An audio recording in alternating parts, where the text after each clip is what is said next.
Welcome to Leverage. Today on Leverage is our special edition for our rising stars. Today we will be talking with the CEO and founder of Wave Hospitality Academy, Misan Rewane. She'll be sharing with us today how to solve social problems like unemployment and human resource challenges of organizations and remain profitable. She also will be sharing with us how to take an idea all the way through to the implementation, and also the importance of boards for entrepreneurs and how to make your boards functioning. Let's go chat. Thanks for having us. Thank you for coming. Okay, let's start from the very beginning. Where did you grow up? Lagos. School, secondary, primary? So I went to Corona Primary School, Victoria Island, and I went to Lagos Secondary School, which at the time I went to Sweden. All in Lagos. Okay, yeah. Did you move up to further your studies or? Yes. So after secondary school here, I did my A-levels in the UK, and then I went to study economics in Stanford. Let's come to Wave. Right now you're making a whole lot of waves. It's Wave. So what is Wave? Wave stands for West Africa Vocational Education, and it's a vocational training platform to train unemployed young people and put them in jobs. So the idea is youth unemployment is a growing problem, it's a ticking time bomb for the entire continent. You have a lot of young, frustrated people whose reality is one of just distribution poverty, frustration, chronic unemployment, and you don't see a future for yourself. So classmates of mine at business school and at the Harvard School of Education came together and said, we want to do something about this problem of youth unemployment. If we don't do something about it, we don't have a country to talk about it in 3 years, we don't have a continent to talk about it because we will all implode. Okay, so you're basically equipping them with skills and you're making an end product by connecting them with jobs. So there's a whole lot of incentive to training. And you just threw light on the importance of having a board of people that keep you grounded, keep you focused on the objectives, the goals. So I think it's very critical to any startup, especially to have that upper echelon that keeps you focused on. Yeah, I think so. I've had some entrepreneurial friends who have multiple co-founders, and we say, well, we don't necessarily need a board, we 4 of us make decisions together. But even sometimes the 4 of you may see things a certain way because you've all been in the field together, that you need that outside perspective, which is not completely outside, like talking to random friends talking about your business, but an outside perspective that knows everything about your business and can still be objective and say, as much as you guys think this is the right thing to do right now, have you thought about X, Y, and Z and the implications of that? So the board really is critical, and I think here, I wasn't aware of that before.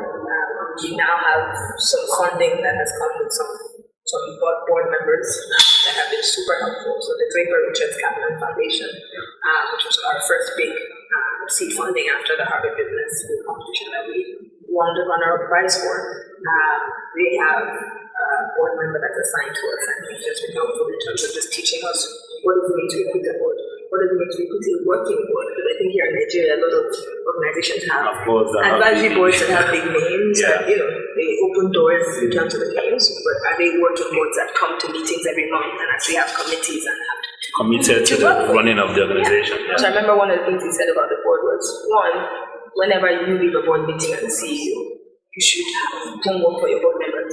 Not more work for you, but you should have offloaded work on them. Board member A, I need you to go and do these things. Board member B, are you going to handle programming? Are you going to handle finance? Are you going to handle legal or marketing? So they should be helping you, because we can't have 5 CEOs. They are like 5 mini CEOs with the experience and the work of that. I wanted us to go back a bit to the board, the issue of the board. A lot of startups really would want to engage such kind of board members to talk about. And the question is, how do you go about seeking them? Do they look for you, or you actually look for them? Yeah, share with them. They would like to know how exactly do they go about getting in touch about the very strategic ones that really commit to the organization. How do you go about it? It's a perfect question because we are currently in that process trying to fill out our board as well. What have we done? So, first of all, is understanding what is your vision for your board. What do you want your board to be able to do? And then what should their priorities be? And that's stuff that the board members themselves, once you recruit them, will also have to be a weigh in on. But for us, we knew at this point, startup, big challenges are going to be around governance. First of all, having a board that actually knows your government. Finding funds for the operational overheads that we have. 3, helping us think about scaling. How can we scale this to do all the things we want to be doing, training 25,000 people in 5 years across different countries. So these are the elements of priorities that we have in the next 3 to 5 years. Strategic partnerships that allow us to scale. So if it's government or other employers, having board members who can give us the employer perspective as well as the youth perspective, because those are 2 sets of clients. So first of all, just understanding that these are the things my organization needs to do in the next 3 to 5 years. Therefore, these are the kinds of board members I need. Then we came up with board recruitment roles, which is almost like a job description for your board.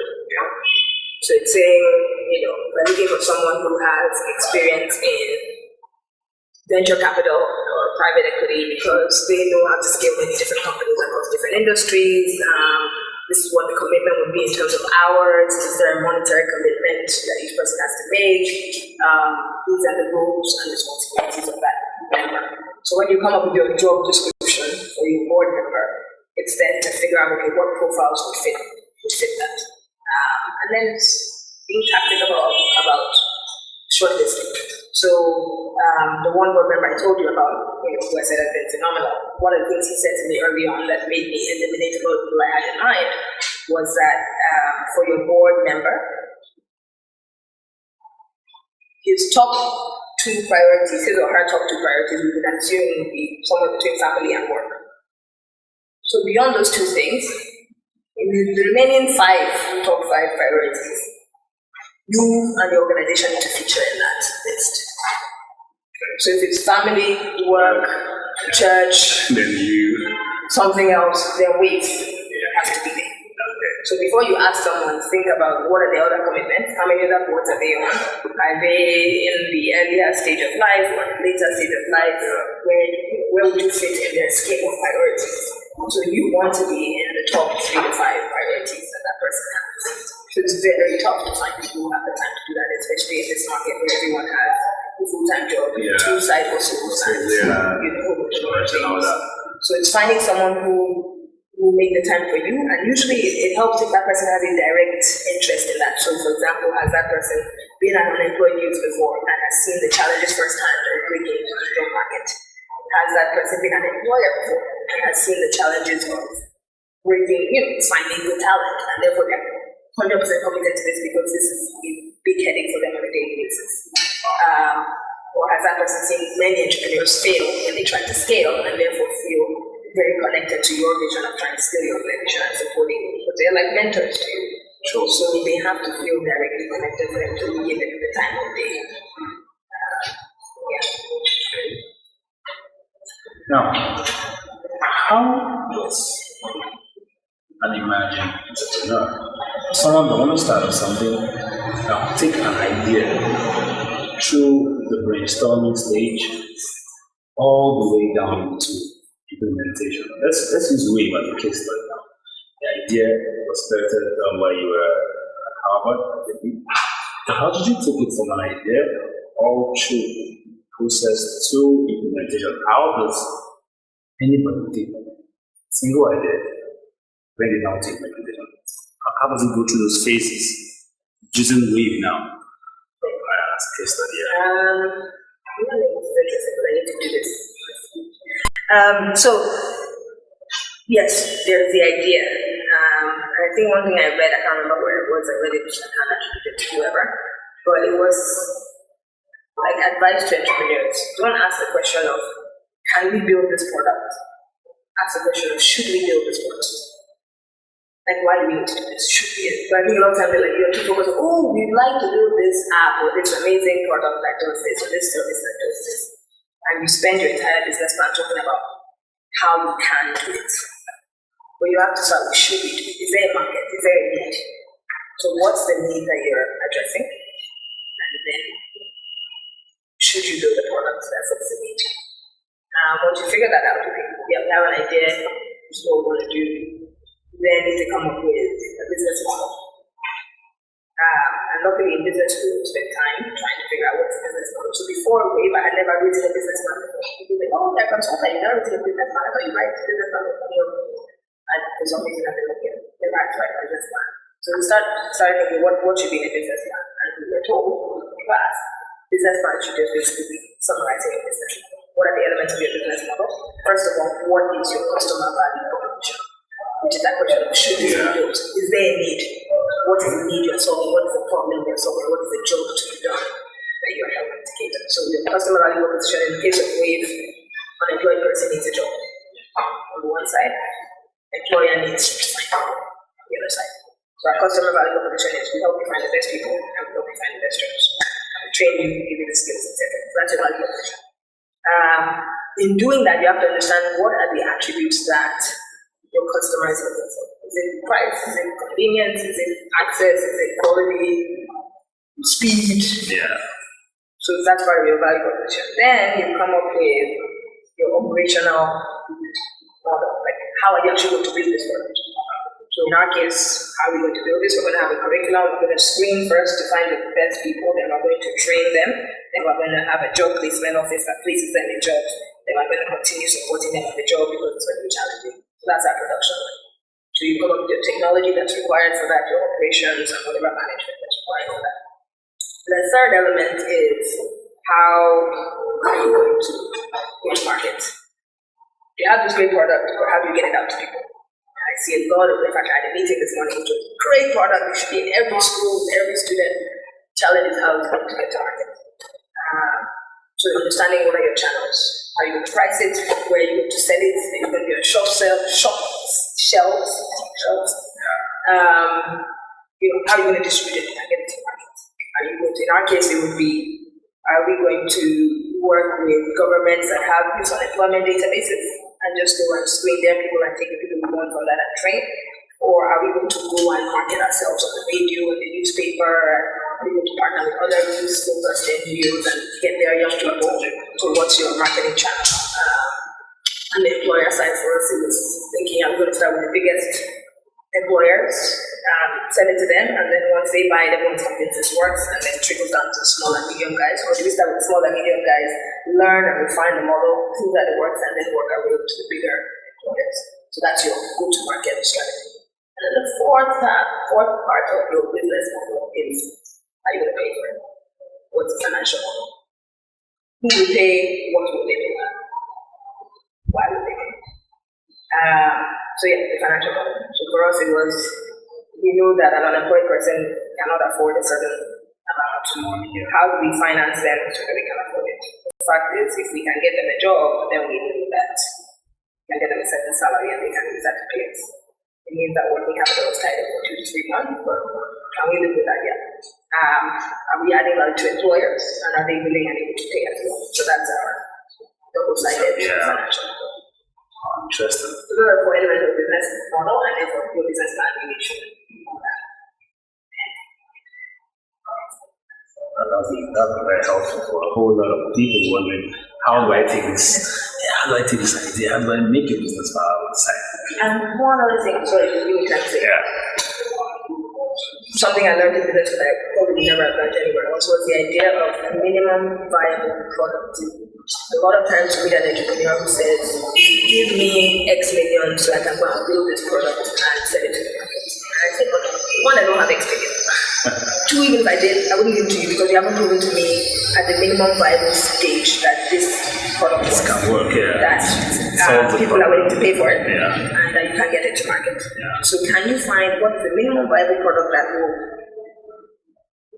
replicate all the assumptions, all the hypotheses you have about your model? So one, are people willing to pay for this? Does this product work? Can we produce it in the amount of time we think we can?